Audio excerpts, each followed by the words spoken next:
ఓం విష్ణవే నమః, ఓం మధుసూదనాయ నమః, ఓం త్రివిక్రమాయ నమః, ఓం వామనాయ నమః, ఓం శ్రీధరాయ నమః, ఓం ఋషికేశాయ నమః, ఓం పద్మనాభాయ నమః, ఓం దామోదరాయ నమః, ఓం సంకర్షణాయ నమః, ఓం వాసుదేవాయ నమః, ఓం పద్రుజ్ఞాయ నమః, ఓం నమిత్రుదాయ నమః, ఓం పురుషోత్తమాయ నమః, ఓం అధోక్షజాయ నమః, ఓం నరసింహాయ నమః, ఓం అచ్యుతాయ నమః, ఓం జనార్దనాయ నమః, ఓం ఉపేంద్రాయ నమః, ఓం హరయే నమః, ఓం శ్రీకృష్ణాయ నమః, ఓం శ్రీకృష్ణ పరబ్రహ్మయే నమః. దీపం జ్యోతి పరబ్రహ్మం సర్వమోతహం దీపేన సాధ్యతే సర్వం దీపదేవి తమోస్తుతే. ఓం ఉత్తిష్టంతు భూతైర్చా చ ఏతే భూమి భారకః ఏతేషామ విరోధేన బ్రహ్మ కర్మ సమారభే.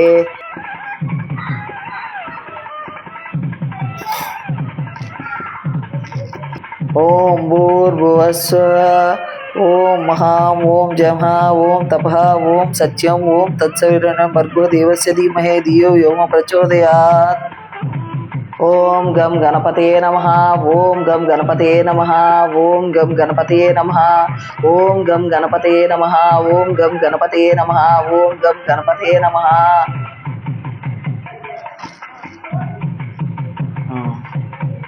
అక్షింతలు ఆ పువ్వుతో ఇలా చందనం అద్ది ఎట్టిట్టాను.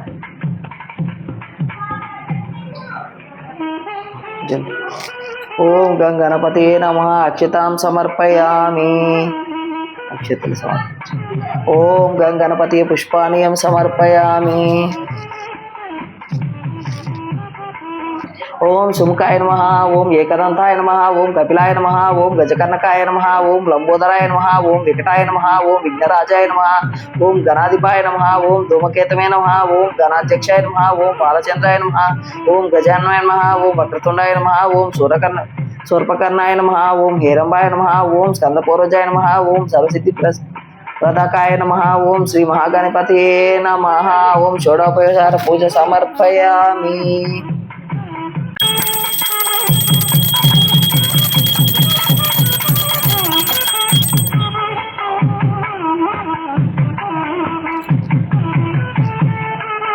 ఇప్పుడు దీపం చూపించాలి.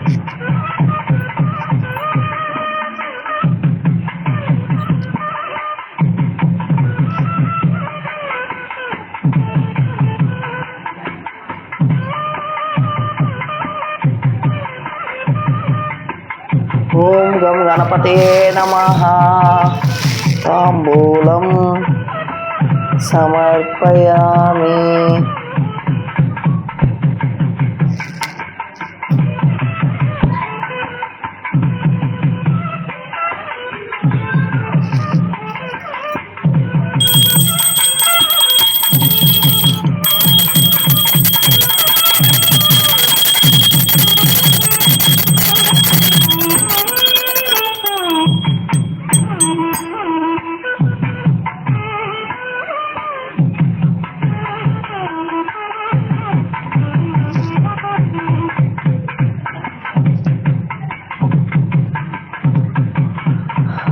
ఓం సువర్ణ మంత్ర పుష్పం సమర్పయామి. పసుపు అక్షింతలు అన్నీ వేసి దండం పెట్టుకో దేవుడికి పుష్పాలు పెట్టి. ఓం ఆత్మ ప్రదక్షిణ సమర్పయామి. ఓం పురుషోత్తమాయ నమః, ఓం పాదం పూజయామి, ఓం విష్ణవే నమః గుల్ఫైం పూజయామి, ఓం మధుసూదనాయ నమః, ఓం జంగే పూజయామి, ఓం త్రివిక్రమాయ నమః, ఓం జానుని పూజయామి, ఓం శ్రీధరాయ నమః, ఓం ఊరుం పూజయామి, ఓం వాసుదేవాయ నమః, ఓం కటిం పూజయామి, ఓం పద్మనాభాయ నమః ఉదరం పూజయామి, శ్రీనివాసాయ నమః హృదయం పూజయామి, లోకనాథాయ నమః స్తనౌ పూజయామి, ఓం మాధవాయ నమః భుజౌ పూజయామి, వరప్రదాయ నమః హస్తౌ పూజయామి, నిర్మలాయ నమః కంఠం పూజయామి, నరసింహాయ నమః స్కందం పూజయామి, శ్రీకరాయ నమః ముఖం పూజయామి, జ్ఞానప్రదాయ నమః నాసికం పూజయామి, పుణ్యశ్రవణ కీర్తనాయ నమః శ్రోత్రే పూజయామి, కమల నేత్రాయ నమః నేత్రే పూజయామి, సత్వాయ నమః లలాటం పూజయామి, సహస్ర శీర్షాయ నమః శిరః పూజయామి, శ్రీ వెంకటేశ్వర స్వామినే నమః సర్వాణ్యంగాని పూజయామి. ఓం వెంకటేశాయ నమ. ఓం శ్రీనివాసాయ నమ. లక్ష్మీపతయే నమ. ఓం అనాయమాయ నమ. ఓం అమృతాంశాయ నమ. ఓం జగద్వంద్యాయ నమ. ఓం గోవిందాయ నమ. ఓం శాశ్వతాయ నమ. ఓం ప్రభవే నమ. ఓం శేషాద్రిలాయ నమ. ఓం దేవాయ నమ. ఓం కేశవాయ నమ. ఓం మధుసూదనాయ నమ. ఓం అమృతాయ నమ. ఓం మాధవాయ నమ. ఓం కృష్ణాయ నమ. ఓం శ్రీహరాయ నమ. ఓం జ్ఞానాభంజరాయ నమ. ఓం శ్రీవత్సవక్షసే నమ. ఓం సర్వేశ్వరాయ నమ. ఓం గోపాలాయ నమ. ఓం పురుషోత్తమాయ నమ. ఓం గోపీశ్వరాయ నమ. ఓం పరంజ్యోతిషే నమ. ఓం వైకుంఠపతియే నమ. ఓం అవ్యాయ నమ. ఓం సుధాతనవే నమ. ఓం యాదవేంద్రాయ నమ. ఓం నిత్య యౌవన రూపవతే నమ. ఓం చతుర్వేదాత్మకాయ నమ. ఓం విష్ణువే నమ. ఓం వశిష్ఠాయ నమ. ఓం పద్మప్రియాయ నమ. ఓం ధరవతయ నమ. ఓం సర్వతయ నమ. ఓం నిర్మలాయ నమ. ఓం దేవపుష్టాయ నమ. ఓం చతుర్భుజాయ నమ. ఓం త్రిధామ్నే నమ. ఓం త్రిగుణాశ్రాయ నమ. ఓం నిర్వికల్పాయ నమ. ఓం నిష్కలంకాయ నమ. ఓం నిరంతకాయ నమ. ఓం నిరంజనాయ నమ. ఓం నిరావసాయ నమ. ఓం సంతృప్తాయ నమ. ఓం నిరుద్రపదాయ నమ. ఓం నిర్గుణాయ నమ. ఓం గదాధారాయ నమ. ఓం శార్గజగపాయ నమ. ఓం నందకినే నమ. ఓం శంకదారకాయ నమ. ఓం అనేకమూర్తయ నమ. ఓం అవ్యక్తాయ నమ. ఓం కటిహస్తాయ నమ. ఓం వరప్రదాయ నమ. ఓం అనేకాత్మనే నమ. ఓం దీనబంధనే నమ. ఓం అర్థలోకప్రదాయ నమ. ఓం ఆకాశవరాజ వరదాయ నమ. ఓం యోగి హృత్మద్మరాయ నమ. ఓం దామోదరాయ నమ. ఓం కరుణాకరాయ నమ. ఓం పాలాయ పాపజ్ఞాయ నమ. ఓం భక్తవత్సలాయ నమ. ఓం త్రివిక్రాయ నమ. ఓం శిశుమారాయ నమ. ఓం జటామకుట శోభితాయ నమ. ఓం శంఖ మధ్యోల్బ స్పనంజు. ఓం కిక్కిడాయ కార్కండాయ నమ. ఓం నీలమేఘ శ్యామ తనవే నమ. ఓం బిల్వతవత్తాచన ప్రియాయ నమ. ఓం జగద్వాసినే నమ. ఓం జగద్వాపినే నమ. ఓం జగత్కర్తే నమ. ఓం జగత్సాక్షినే నమ. ఓం జగత్పతియే నమ. ఓం చింతిరార్థ ప్రదకాయ నమ. ఓం జిష్ణవే నమ. ఓం దశర్హాయ నమ. ఓం దశరూపవతవే నమ. ఓం దేవకీనందనాయ నమ. ఓం శౌరవే నమ. ఓం హయగ్రీవాయ నమ. ఓం జనార్దనాయ నమ. ఓం కన్యశ్రవణాయ తేజాయ నమ. ఓం పీతాంబరధరాయ నమ. ఓం అనగాయ నమ. ఓం వనమాలయ నమ. ఓం పద్మనాభాయ నమ. ఓం మృగయాస్త మానసాయ నమ.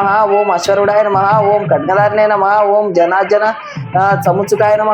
ఓం ఘనసారల మధ్య కస్తూరి తిలకోజ్వలాయ నమ. ఓం సచ్చిదానంద రూపాయ నమ. ఓం జగన్మ మంగళదాయకాయ నమ. ఓం యజ్ఞరూపాయ నమ. ఓం యజ్ఞప్రోక్తే నమ. ఓం చిన్మయాయ నమ. ఓం పరమేశ్వరాయ నమ. ఓం పరమార్థప్రదాయ నమ. ఓం శాంతాయ నమ.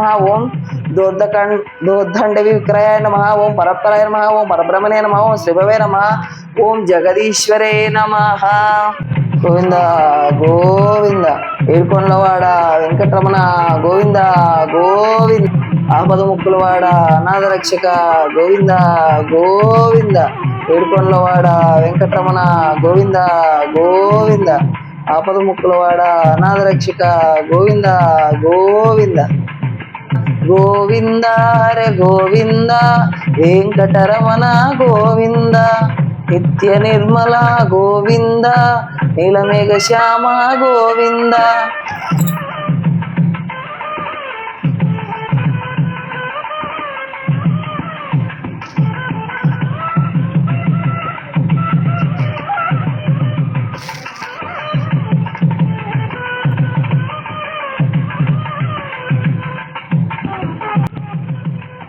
ఓం ప్రకృత్యై నమ. ఓం వికృత్యై నమ. ఓం విద్యాయ నమ. ఓం సర్వభూషిత భూతహితప్రదాయ నమ. ఓం శ్రద్ధాయ నమ. ఓం విద్యే నమ. ఓం సర్వే నమ. ఓం పరమాత్మకాయ నమ. ఓం వాచే నమ. ఓం పద్మాలయ నమ. ఓం పద్మాయ నమ. ఓం శుచే నమ. ఓం స్వహాయ నమ. ఓం స్వదాయ నమ. ఓం సుధాయ నమ. ఓం ధన్యాయ నమ. ఓం హిరణ్య నమ. ఓం లక్ష్మీ నమ. ఓం నిత్యపుష్టాయ నమ. ఓం విభారవే నమ. ఓం ఆదిత్య నమ. ఓం దిత్య నమ. ఓం దీప్తాయ నమ. ఓం వసుదాయ నమ. ఓం వసుధారిణ్యే నమ. ఓం కమలాయ నమ. ఓం కాంతాయ నమ. ఓం కామాక్షే నమ. ఓం క్రోధ సంభవాయ నమ. ఓం అనుగ్రహపరాయ నమ. ఓం ఉదయ నమ. ఓం అనగాయ నమ. ఓం హరివల్లభాయ నమ. ఓం అశోకాయ నమ. ఓం అమృతాయ నమ. ఓం దీప్తాయ నమ. ఓం లోకశోక విజాసిన్యే నమ.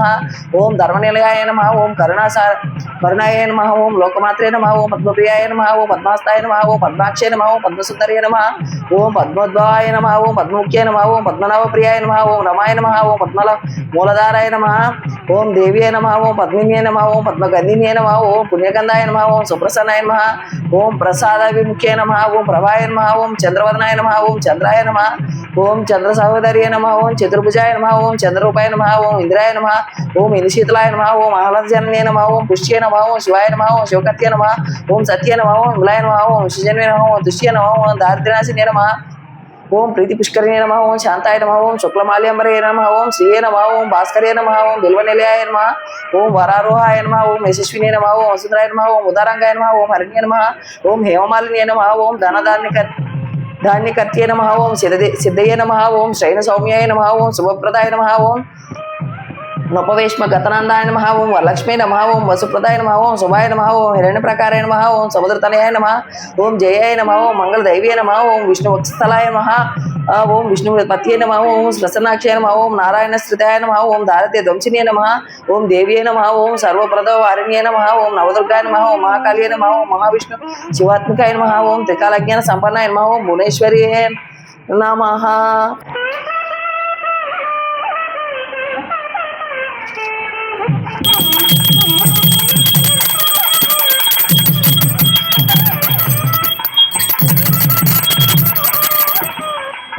ప్రథమోధ్యాయం.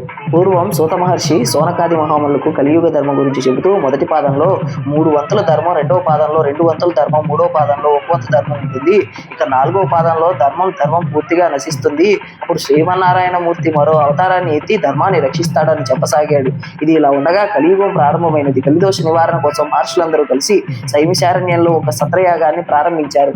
ఈ యజ్ఞ ఫలాన్ని ఎవరికి దారిపోయాలో అని మహర్షులందరూ ఆలోచించుండగా భృగు మహర్షి ఇలా అన్నాడు: నేను లోకాలకు వెళ్ళి బ్రహ్మ విష్ణు మహేశ్వరులో ఈ యజ్ఞ ఫలానికి ఎవరు తగిన వారో నేను పరీక్షించి వస్తానని చెప్పినాడు. అందులకు సౌనకాది మహాములందరూ అంగీకరించి భృగు మహర్షిని పంపినారు. ముందుగా భృగు మహర్షి సత్యలోకం పైనమై వెళ్ళినాడు. అక్కడ బ్రహ్మంగారి ముందు ఉన్న ఆసనంపై కూర్చున్నాడు. బ్రహ్మ తనకు అతిథి మర్యాదలు చేయలేదని కోపగించి భృగు మహర్షి సృష్టికర్త అన్న అహంకారంతో ఉన్న నీకు భూలోకంలో ఎక్కడా పూజలు లేకుండా అని శపించినాడు. తరువాత కైలాసం పైనమై వెళ్ళిన భృగు మహర్షి పార్వతీ పరమేశ్వరుల ఆనంద నాట్యంలో మునిగి ఉండి తమ రాకను గమనించలేదని కోపగించి, మహేశ్వర, నీవు ఆనందనాట్యంలో మునిగి తపస్శాలినైనా నన్ను నిర్లక్ష్యం చేసినావు కనుక భూలోకంలో నీ లింగ పతనమై పోవుగాక అని నిన్ను ఆ లింగ రూపంలోనే ఆరాధిస్తారు కానీ నీ నిజ రూపమునకు పూజలు చేయకుందురుగాక అని శపించినాడు. అటు పిమ్మట వైకుంఠము చేరుకున్నాడు. అక్కడ శ్రీహరి పాంపు మీద పడుకోనున్నాడు. లక్ష్మీదేవి పాదసేవ చేస్తూ ఉండగా సరస సలాపాల్లో మునిగి ఉండగా భృగు మహర్షి రాకను గమనించలేదు. అతిథిగా వచ్చిన తనని అవమానిస్తారా అని కోపగించి విష్ణువు యొక్క గుండెలపైన తన్నినాడు. భూమి కనిపించింది.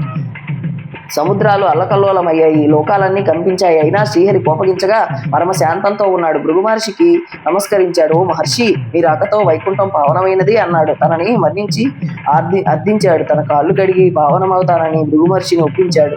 లక్ష్మీదేవి మహర్షి పాదాలపై నీళ్లు పోస్తుండగా భృగు మహర్షి అరికాల్లో ఉన్న జ్ఞాననేత్రాన్ని చిదిపేశాడు.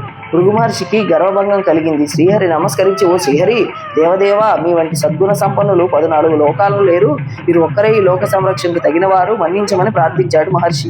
భూలోకంలో కలిదోషము నివారించి ధర్మరక్షణ చేసి జనుల సంకటాలను తీర్చడానికి మీరు అవతరించారని ప్రార్థించాడు. శ్రీహరి అనుమతి తీసుకొని భూలోకంలో సైమిశారణ్యం చేరుకున్నాడు. త్రిమూర్తుల్లో పరమత సాత్వికుడు శ్రీమన్నారాయణేనని ఈ యజ్ఞ ఫలానికి అతడే అర్హుడని చెప్పాడు. భృగు మహర్షి మాటల ప్రకారం ఆ యాగఫలాన్ని శ్రీమన్నారాయణకే దారపోశారు మహర్షులంతా. వైకుంఠంలో లక్ష్మీదేవికి కోపం వచ్చింది. తన నివాస స్థానమైన శ్రీహరి వక్షస్థలంపై భృగు మహర్షి తన్నినందుకు ఆ మహర్షిపై కోపగించగా మర్యాదలు కూడా చేసినందుకు తన భర్తే తనని గౌరవించినందుకు లక్ష్మీదేవి వైకుంఠాన్ని విడిచి భూలోకం పయనమైంది. ఇంతలో భూదేవి వచ్చి, ఓ దేవాది దేవా, కలియుగంలో అధర్మం పెరిగింది, పాపభారం మోయలేకున్నాను. భూలోకంలో అవతరించి నన్ను కాపాడమని కోరింది. శ్రీ మహావిష్ణువు శ్రీనివాసుడు అనే పేరుతో భూలోకానికి వచ్చి లక్ష్మీదేవి కోసం వెతకడం ప్రారంభించాడు. శేషాద్రి కొండలో ఒక పుట్టను తాను నివాసంగా చేసుకున్నాడు. ద్వితీయ అధ్యాయం. శేషాద్రి పర్వత ప్రాంతమును పరిశీలిస్తున్న చోళ మహారాజు పేరు అశోకరాజు. అతడు సంతానం లేక పుత్రకామేష్టి చేయాలని తలంచి భూమిని దున్నుతుండగా నాగలికి ఒక బంగారు పెట్టె తగులుతుంది. ఆ పెట్టెను తెరిచి చూడగానే అందులో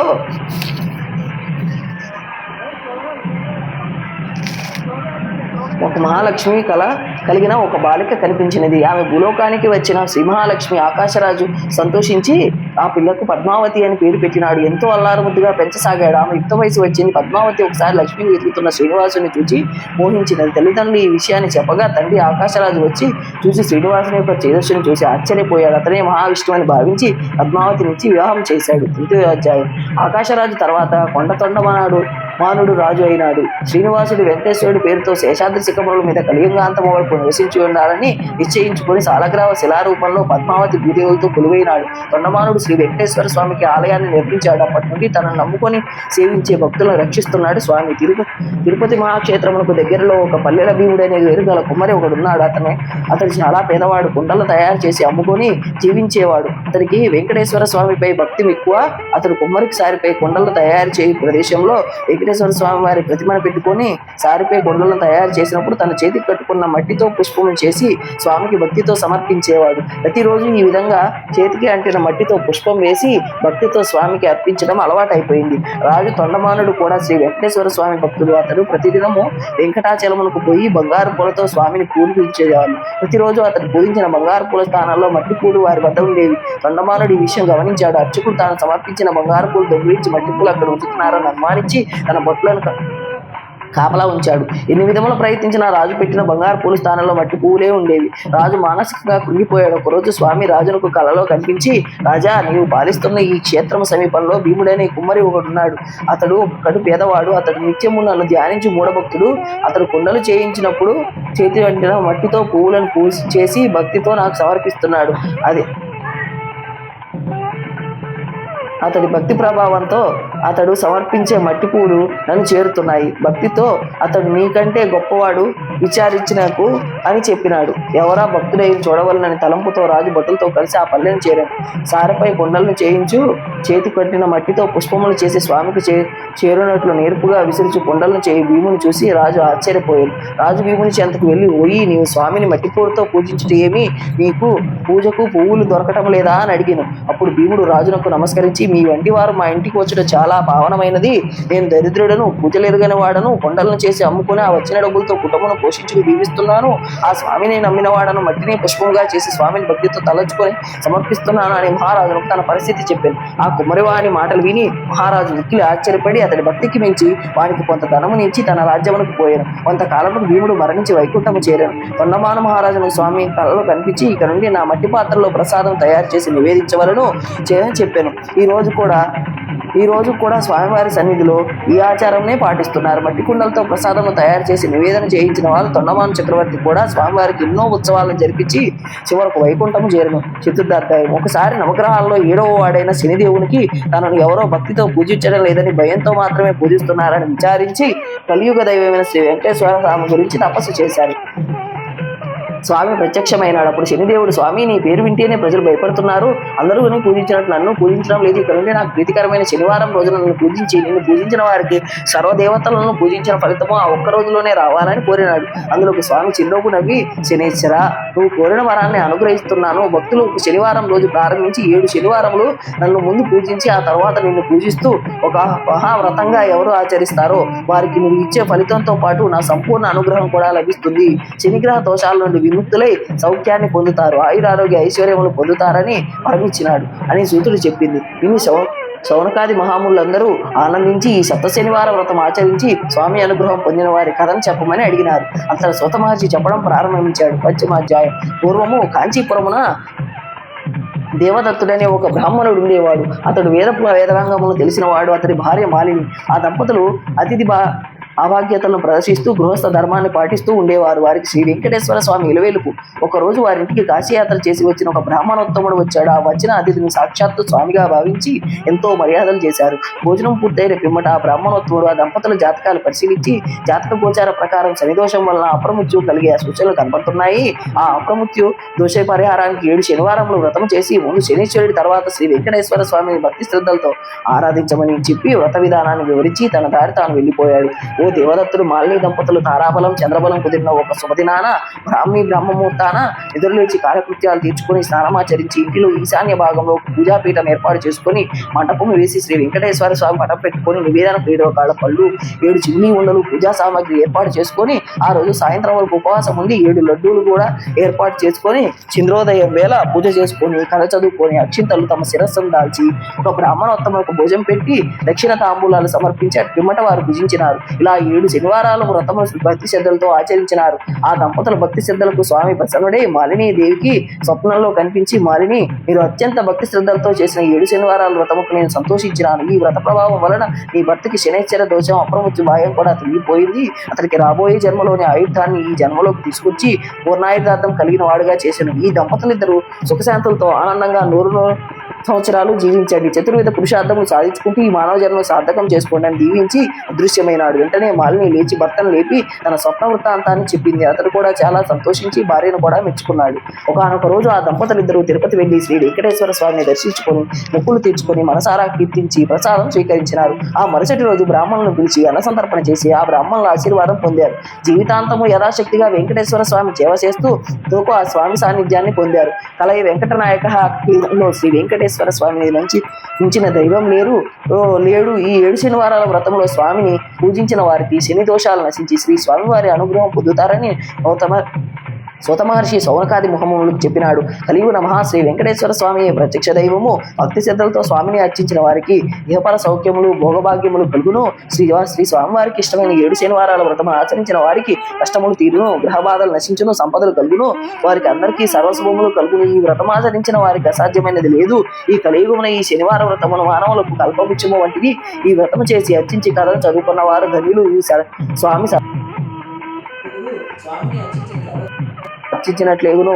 స్వామి సంతోషించిన సర్వదేవతలు సంతసించినట్లే ఎగును. పూజా సామగ్రి కన్నా భక్తి శ్రద్ధలే ముఖ్యం కావున మనం అందరం యథాశక్తిగా 7 శనివారాల వ్రతమును ఆచరి ఓం శనేశ్వరాయ నమః, ఓం శాంతాయ నమః, ఓం సర్వవిష్టప్రదాయ నమః, ఓం శరణ్యాయ నమః, ఓం వరేణ్యాయ నమః, ఓం సర్వేశ్వరాయ నమః, ఓం సౌమ్యాయ నమః, ఓం సర్వంధ్యాయ నమః, ఓం సర్వలోక వ్యాహర్ణ్యాయ నమః, ఓం సనౌష్టాయ నమః, ఓం సుందరాయ నమః, ఓం గణరూపాయ నమః, ఓం గణభరణధారిణ్య నమః, ఓం ఘనసారలేపనాయ నమః, ఓం ద్యోతాయ నమః, ఓం మందాయ నమః, ఓం మందచేష్టాయ నమః, ఓం వైరాగ్యాయ నమః, ఓం వీరాయ నమః, ఓం వీతరోగ భయాయ నమః, ఓం విపత్పరేశాయ నమః, ఓం విద్వాంసాయ నమః, ఓం ఘృతవాహాయ నమః, గూఢాయ నమః, ఓం గోర్భాగారాయ నమః, ఓం గురేపి నమః, ఓం కుచ్చికాయ నమః, ఓం గుణాఢ్యాయ నమః, ఓం గోచరాయ నమః, ఓం అవిద్యా మూలాశాయ నమః, ఓం విద్యాస్వరూపిణే నమః, ఓం ఆయుష్యకారణాయ నమః, ఓం అపదృత్య నమః, ఓం విష్ణుభక్తాయ నమః, ఓం విష్ణే నమః, ఓం విధిగాన్మనే నమః, ఓం విధిస్త్రయాయ నమః, ఓం మహానీయ గుణాత్మనే నమః, ఓం మత్స్యపావనదాయ నమః, ఓం మహేశాయ నమః, ఓం ఛాయపుత్రాయ నమః, ఓం శర్వాయ నమః, ఓం శరణిధారణ్య నమః, ఓం శరద్రువానమాయ నమః, ఓం చంచలాయ నమః, ఓం నీలాయ నమః, ఓం నిత్యాయ నమః, ఓం నీలజాయ నమః, ఓం నీలాంజననిభాయ నమః, ఓం నీలాంబరమైన విషాయ నమః, ఓం నిశ్చలాయ నమః, ఓం వైద్యాయ నమః, ఓం విద్రూపాయ నమః, ఓం విరోధారపాయ నమః, ఓం వేదస్పోహాయ నమః, ఓం వజ్రదేవాయ నమః, ఓం పంచవంద్యాయ నమః, ఓం విరూపాక్షాయ నమః, ఓం పరిష్టాయ నమః, ఓం గరిష్టాయ నమః, ఓం వజ్రాంకుశధరాయ నమః, ఓం వరాదాయ నమః, ఓం అయహస్తాయ నమః, ఓం ఆమ్నాయ నమః, ఓం జ్యేష్ఠపతి సమేతాయ నమః, ఓం శ్రేష్టాయ నమః, ఓం మితభూషణే నమః, ఓం కష్ట గణాశకాయ నమః, ఓం అర్ధపుష్టిదాయ నమః, ఓం తుతాయ నమః, ఓం తోతగమ్యాయ నమః, ఓం భక్తివశాయ నమః, ఓం భారవే నమః, ఓం భారపుతాయ నమః, ఓం భవ్యాయ నమః, ఓం పావనాయ నమః, ఓం ధనుర్మండల శాస్త్రతాయ నమః, ఓం ధనరాయ నమః, ఓం ధనుష్పతే నమః, ఓం ధనుప్రకాశ దేవాయ నమః, ఓం తాంసాయ నమః, ఓం వశిష్ఠజనాయ నమః, అంధ్యాయ నమః, ఓం విశేష ఫలదాయ నమః, ఓం వంశీకృత జనేశాయ నమః, ఓం వశునాంపతయ నమః, ఓం కేచరాయ నమః, ఓం ఖగేశాయ నమః, ఓం గణనీలాంబరాయ నమః, ఓం కాఠిన్య మానసాయ నమః, ఓం గణస్తుతాయ నమః, ఓం నీలచిత్రాయ నమః, ఓం నిత్యాయ నమః, ఓం నిర్గుణాయ నమః, ఓం గుణాత్మనే నమః, ఓం నిరామాయ నమః, ఓం నింజాయ నమః, ఓం వందనీయాయ నమః, ఓం ధీరాయ నమః, ఓం దివ్యదేహాయ నమః, ఓం దీనాత్యారణాయ నమః, ఓం దైన్య నాశకారాయ నమః, ఓం ఆర్యజనగణ్యాయ నమః, ఓం క్రూరాయ నమః, ఓం క్రూరచేష్టాయ నమః, ఓం కామకోరకారాయ నమః, ఓం కలత్రతృకారణాయ నమః, ఓం పరిశోత్య భక్తాయ నమః, ఓం పరభీతహారాయ నమః, ఓం భక్త సంగమునో భీష్టఫలదాయ నమః.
గోవింద ఏడుకొండలవాడ వెంకటరమణ గోవింద గోవింద ఆపద ముక్కులవాడ అనాథ రక్షక గోవింద గోవింద